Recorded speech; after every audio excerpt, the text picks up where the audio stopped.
Hi folks, my name is Darren Gerdes. I'm just a professor trying to help you with context in the war in Ukraine. A constant refrain that I hear is what will happen post-Putin, like this Reddit community thread, what will happen in Russia once Putin dies? It's a good question. To help answer that, I want to introduce you to this man who's actually working on the problem. His name is Ilia Ponomarov. Forgive me if I mispronounce it. He'll pronounce it in just a moment in the video. He's a former member of the State Duma. He's a Russian-Ukrainian politician who was a member of the Duma from 2007 to 2016. In 2015, while in the United States, Ponomarov was formally charged in Russia with embezzlement. Now, if you go back and read books like Red Notice by Bill Browder and others, I'll put the link to this below if you want to see it. What you'll find is that what the Russians often do to their adversaries is do things like charge them with a crime like embezzlement so that they can get them off the table. So that's what's happened to him, it appears, which he claims was politically motivated. In 2016, he was impeached for not performing his duties, and he went into exile in Ukraine, where he obtained Ukrainian citizenship in 2019. Following the start of the 2022 Russian invasion of Ukraine, Ponomarov stated that he had joined Ukraine's territorial defense forces, and he denounced the invasion and launched a Russian-language opposition television channel called February Morning. Ponomarov is the author of the book Does Putin Have to Die? The story of how Russia becomes a democracy after losing to Ukraine. So he's been thinking about this. He's one of the original organizers and executive council member of the Congress of People's Deputies, which is a, quote, transnational parliament established on the initiative of 59 Russian deputies of various levels, from the federal to the municipal, to the exercise of legislative power after the coming final collapse of the regime of Vladimir Putin, who is a usurper of power. The Congress of People's Deputies met in the first time in Warsaw in November of 2022. A second meeting of the Congress was held in Warsaw in February 2023. Okay, so this interview came out just 2 days ago in The Sun, and so I'm going to play him and then comment periodically on some things. I'm going to skip a little bit, but I'll try to give you most of what he has to say because he has a wealth of insight. All right, let's hear what he has to say. I'm Ilia Ponomarov, former member of Russian Parliament from 2007 to 2016. Currently, I am political representative of the Legion Freedom of Russia and member of the Executive Council of Congress of People's Deputies. Okay, the Legion is this group of Russians who are fighting with Ukraine. It's a fairly small group, but they've made cross-border runs into Belgorod and other things, and they got some publicity some time ago. And the Council of Congress is what I was just, Congress of People's Deputies is what I was just talking about before, and they're waiting to supplant when Putin falls off for whatever reason, one way or another. Everybody's got to go sometime. What will happen next? So I am running what is called a political center, which is like a joint venture between Legion Freedom of Russia and National Republican Army. National Republican Army is one of the resistance groups which is operating inside Russia, and the objective to create this political Okay, so there's one group operating in Ukraine and then crossing the border into Russia periodically. The other group is actually operating inside Russia.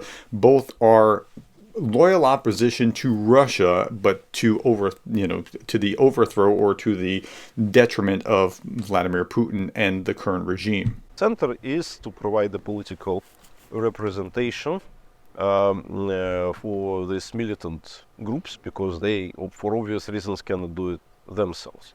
If we judge just by the probabilities, the number one scenario, the plan A, which is the most obvious scenario, is then when Putin is gone, that the power goes to Mikhail Mishustin, who is the current prime minister of Russia. Okay, so if you missed that, the most obvious scenario is that when Putin exits the stage, however he exits, the power goes constitutionally to the current prime minister, and that's this guy. It's a constitutional way. And Mishustin is a type of guy who is considered to be a so-called system liberal, so he is has moderately liberal views, but at the same time he is totally within Putin's system, so-called technocrat. It could be a very dark revolution, So not Okay, so let's stop there. So this guy is probably going to be, if you're going to look at plan A, the prime minister takes over. He's one of Putin's guys. He's a technocrat. He makes the engines, the trains run on time, but we're not sure that he's going to really improve things. He might not, but he's predicting that after Putin, things are going to go bad. Now, if you think back to Russian history, just over the last 100 years, you've had essentially two revolutions. The one in the teens, in the 20 or 19 teens, 20th century, and then you had the other in the end of the 20th century when the Soviet Union essentially collapsed and Russia started standing on its own legs. on the systemic change with a Prigozhin style scenario. So when Prigozhin is gone, but there are other people like him inside the country, and they're all armed, and they're quite popular because they've always been highlighted on the national TV, and they kind of were fighting for the country. So they have their momentum right now as the war goes. But Okay, so what he was just talking about was not just Prigozhin, but other warlords within the country have a small army of some sort, and they could be vying for power with each other. Now, I don't want that kind of system to happen. Now, when the war is all over, I want Russia to have to make financial reparations to Ukraine for what they've done. I want them to have to face justice for what they've done. I want them to have to return all the Ukrainian children that have been stolen. And this warlord scenario is a bad place for that kind of thing to be happening. So we really want to think about the system kind of holding together as much as possible so that these things can happen.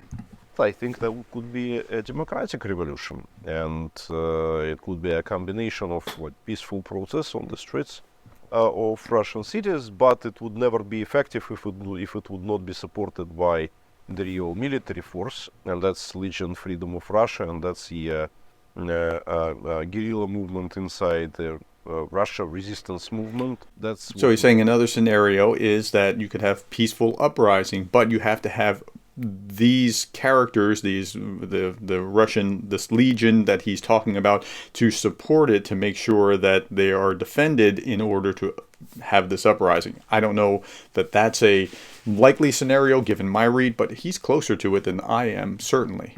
we're trying to develop, and that's, I think, is the only positive scenario when we can guarantee there will be no more Putinism after that. You know, Putin is a kind of a spider who sits in the middle of the web, when all the elements of this web are interested in having him alive, because he is like a universal arbiter. He's not a dictator which like mandates everybody what to do. He makes the decision, pulls the strings, because he's a KGB guy. That's why we're always debating with the West about what is the most effective sanctions policy that we need to achieve the split within the elites. But Putin is always offering something to Russian oligarchs, to wealthy business people. So he's trying to get them on his side.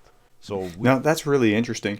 We think of Putin as this dictator that is just, I'm in charge, so you do this and you do that and you do the other thing.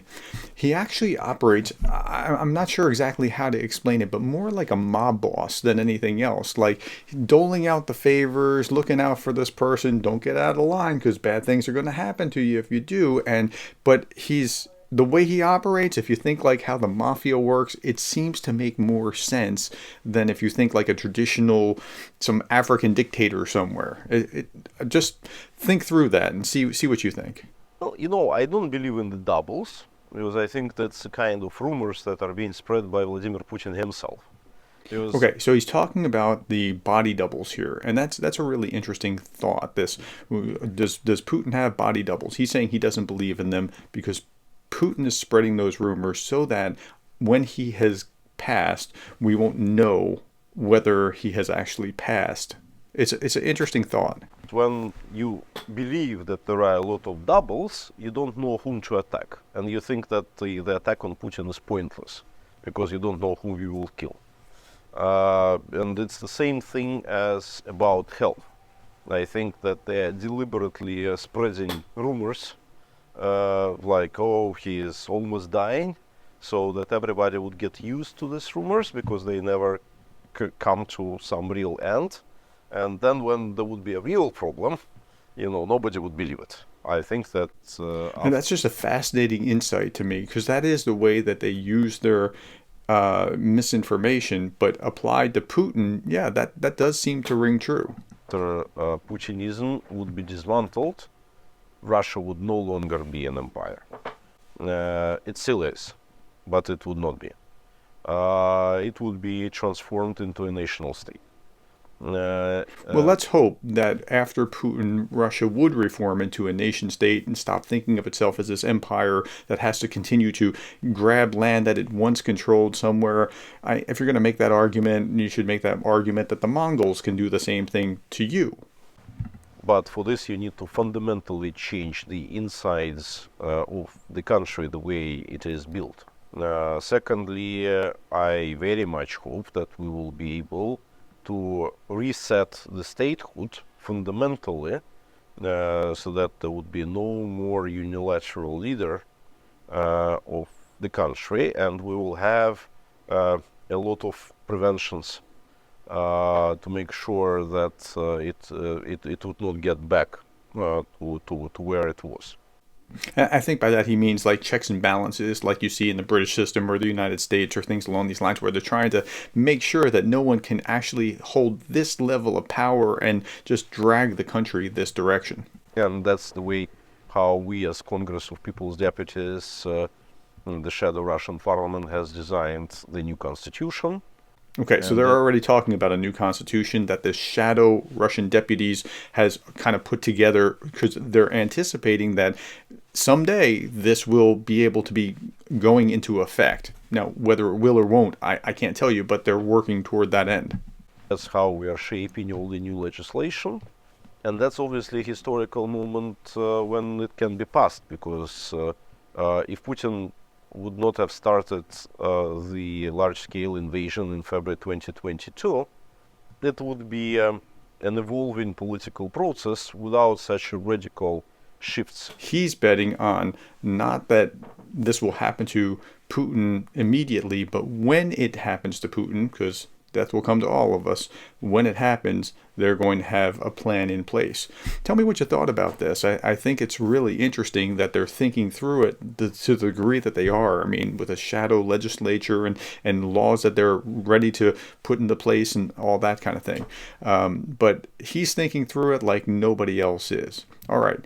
Thank you for your time, your attention, the likes, the shares, and the subscribes, and thank you for being the kind of person that cares about Ukraine.